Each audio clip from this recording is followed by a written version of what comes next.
خوب دارد، چون که در گرند اسلم تیفلیس همین حدود 2 هفته قبل در برابر همین حریفش کامرانشاه در دور دوم در گلدن سکو باخته بود که آنها در مجموع 4 دقیقه و 29 ثانیه رقابت کردند و آنجا با یک اصول پرتابی سراپا با یک وزر کوچمالی پیروز شده بود. اکنون آن باخت را کامرانشاه در یاد دارد و همان نکات یا همان سمتی که برای حریفی او پیروزی بخش بود باید به همان سمت توجه کند. داور مرکز ماتیو باتلی از فرانسه این رقابت را داوری میکند. استاپیریان کامرانشاه در حال جستن گریبان از سمت پیش به دست چپ و همچنین به دست راست از سر آستین هم حریف و باز و هر دو شیدا با سبب همون یک برهم در همه که با هم داشتن برای گرفتن هر دو ورزشگران. کامرانشاه به نظر می رسد که فرم معمولی خود را برقرار کرده است. اگر همین شکل یا به همین طور ادامه دهد او را در فینال خواهیم دید، ولی از صد این حریفش ابتدا باید گذرد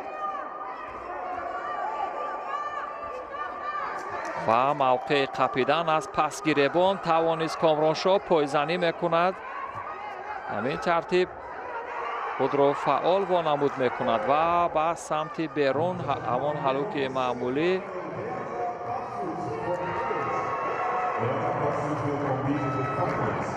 بالاخره از دست اجرای فن و فلشتک دومین کارد زرد جزا به کوچمنلی یا دومین شیدو.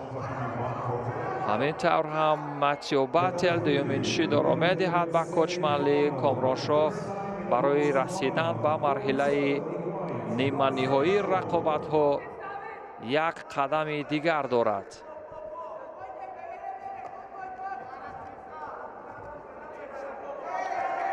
و ضد حمله را ببینید چگونه استفاده میکند کامرانشاه.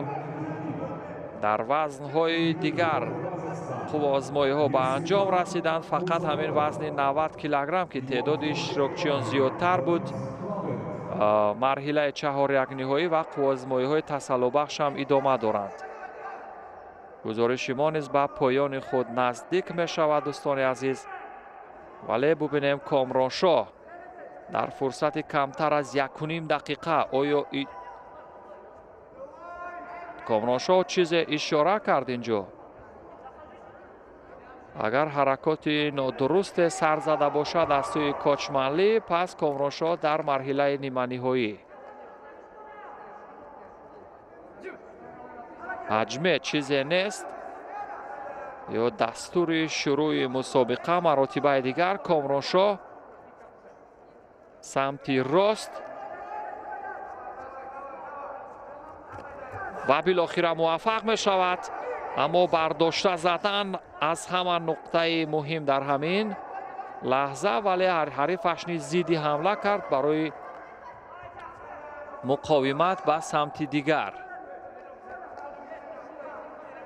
نون از جفت دست حریف و یک ضربه آیی ببینید به چه شکل صورت میگیرد و راهی گریز و یک هفته که داشت کمکاری با کوچمنلی کامرانشاه استاپیریان در مرحله نیمه نهایی رقابت‌های گرند اسلم انتالیا، جایی که گفتم برایش بسیار جای تاریخی یا خاطرمان است. از اینجا گرند پری انتالیا رو برده بود. با مرحله نیمه نهایی می رود کامرانشاه و شبکه تلویزیونی ورزش را پیگیر باشید دوستان عزیز تا اتفاقات مهم ورزشی روز را با هم ببینیم.